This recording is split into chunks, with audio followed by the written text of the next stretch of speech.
Everybody come see us on tour. We'll be in Columbus, Dayton, Cleveland, Cincinnati, Lexington, Kentucky, Burbank, California, and Honolulu. Go to jimmydore.com for a link for tickets. Now, this is a story that got lost in the shuffle because we had this whole election mishigas going on. But I really wanted to cover it before it's really passé. So a lot of people will come to you and tell you when you say, hey, it's insane to medicalize this ill-understood diagnosis, gender dysphoria in children, and take actions that are going to affect their health for the rest of their lives. They'll tell you, but all the studies show that it's effective, which first of all is not true. This is why study after study in Europe, where they have not-for-profit medicine, has led them to stop these treatments in children except in clinical trials, and why in America they have been very resistant to even doing these studies because they're making a lot of money off of this. And even when they have studies, they don't want to publish them. So U.S. study on puberty blockers goes unpublished because of politics, doctor says. An influential doctor and advocate of adolescent gender treatments said she had not published a long-awaited study of puberty-blocking drugs because of the charged American political environment. The doctor, Johanna Olson Kennedy, began the study in 2015 as part of a broader multi-million-dollar federal project on transgender youth. She and colleagues recruited 95 children from across the country and gave them puberty blockers, which stave off the permanent physical changes like breasts or a deepening voice that could exacerbate their gender distress known as dysphoria. The researchers followed the children for 2 years to see if the treatments improved their mental health.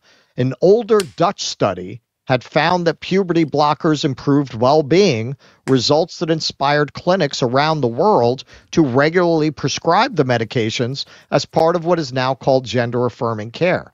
But the American trial did not find a similar trend, Dr. Olson Kennedy said in a wide-ranging interview. Puberty blockers did not lead to mental health improvement, she said, most likely because the children were already doing well when the study began.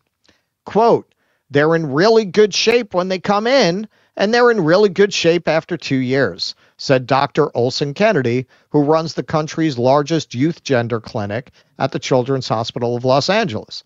That conclusion seemed to contradict an earlier description of the group, in which Dr. Olson Kennedy and her colleagues noted that 1/4 of the adolescents were depressed or suicidal before treatment.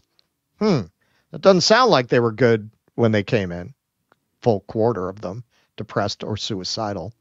In the 9 years since the study was funded by the National Institutes of Health, and as medical care for this small group of adolescents became a searing issue in American politics, Dr. Olson Kennedy's team has not published the data.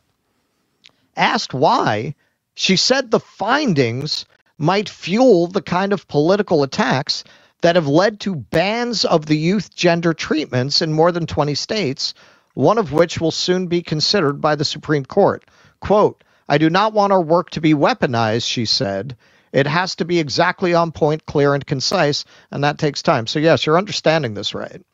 She doesn't want to release evidence that these treatments are ineffective because it might lead people to stop prescribing these treatments. That is literally what is happening here. So when people come to you and say, all the studies say this, first of all, they're wrong even in terms of published studies. But if you want to see why there are not more American studies showing you what other studies abroad have shown, that these treatments are not justified by the evidence, well, they have the evidence. They won't publish it. Now, you can't say that it's because this person is biased. This person runs the largest children's gender clinic in the country, is obviously very much in support of these treatments. Her own study showed this is not effective. She said that she intends to publish the data, but that the team had also been delayed because the NIH had cut some of the project's funding. She attributed that cut to politics, which the NIH denied. The broader project has received $9.7 million in government support to date. Dr. Olson Kennedy is one of the country's most vocal advocates of adolescent gender treatments and has served as an expert witness in many legal challenges to the state bans. She said she was concerned the study's results could be used in court to argue that we shouldn't use blockers because it doesn't impact them, referring to transgender adolescents. You mean like what your study showed? Other researchers, however, were alarmed by the idea of delaying results that would have immediate implications for families around the world.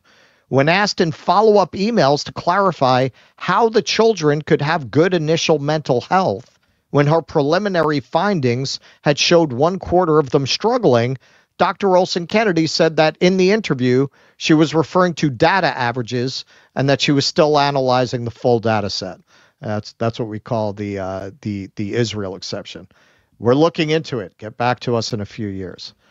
Dr. Hilary Cass, a pediatrician who this year published an extensive review of youth gender services in England, said that the delays from the American and British research groups had led the public, the article also mentions a British study that was suppressed, had led the public to believe that puberty blockers improved mental health, even though scant evidence backed up that conclusion. Quote, "It's really important we get results out there so we understand whether it's helpful or not, and for whom," Dr. Cass said. Sounds reasonable enough. Her report found weak evidence for puberty blockers and noted some risks, including lags in bone growth and fertility loss in some patients. It prompted the National Health Service in England to stop prescribing the drugs outside of a new clinical trial, following similar pullbacks in several other European countries. So, of course, J.K. Rowling weighed in on this. Quote, "We must not publish a study that says we're harming children because people who say we're harming children will use the study as evidence that we're harming children, which might make it difficult for us to continue harming children." Well, you can see why she's a billion-dollar writer, because she summed that up very succinctly. Benjamin Ryan. In 2017, pediatric gender doctor Johanna Olson Kennedy applied for a change in her NIH grant that would lower the minimum age to put a child on cross-sex hormones from 13 to 8 years old. Today, the New York Times reported that she has been sitting on null results from her NIH-funded puberty blocker trial because of politics. This is someone so deranged that they felt it was appropriate to make that kind of a decision for an 8-year-old. You can't give, this is Prisha, you can't give informed consent when people are deciding not to inform you for political reasons. Exactly. Shellac, it's because she is starting with the conclusion that puberty blockers are good and is working backward from there. This is the opposite of science. Exactly. That's what you'll find throughout the literature in this whole area, at least on this side of the pond. So when somebody tells you, well, all the evidence supports it, point them to this. Point them to this article and explain to them they're not allowing the evidence to be published in this country, even though it's quickly becoming the conventional wisdom in European countries far to our left, including Sweden, which was the first country in the world to allow people to legally change their sex.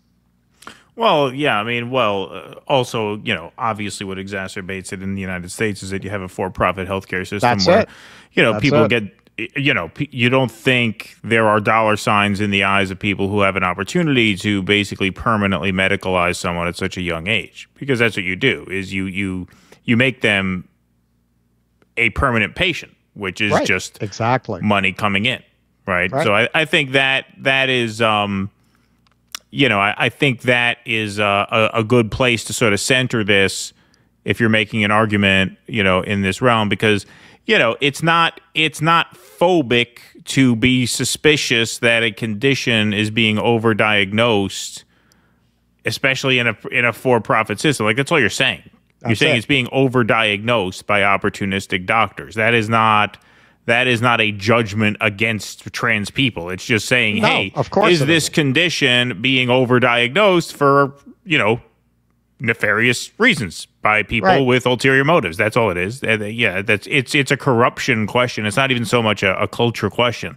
It's not a rendering of judgment on the lifestyle of another person.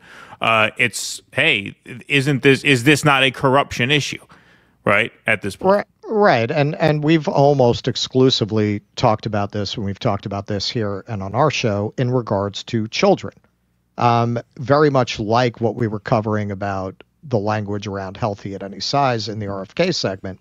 They're using the language of social justice to justify an intellectual framework that in the end is in service of profit. Yes, we've seen interviews with doctors. 6-month-olds know their gender. There's no scientific basis for that. There's no scientific basis to say that. They are pushing these ideas to justify medicalizing children because it's profitable. It's much more profitable than most studies show in the end they're going to be gays and lesbians if you just let it run its course. And people who it doesn't resolve that way, when they're adults, they can make that decision. That seems reasonable, but it's not very profitable. Right. Indeed. Everybody come see us on tour. We'll be in Columbus, Dayton, Cleveland, Cincinnati, Lexington, Kentucky, Burbank, California, and Honolulu. Go to jimmydore.com for a link for tickets.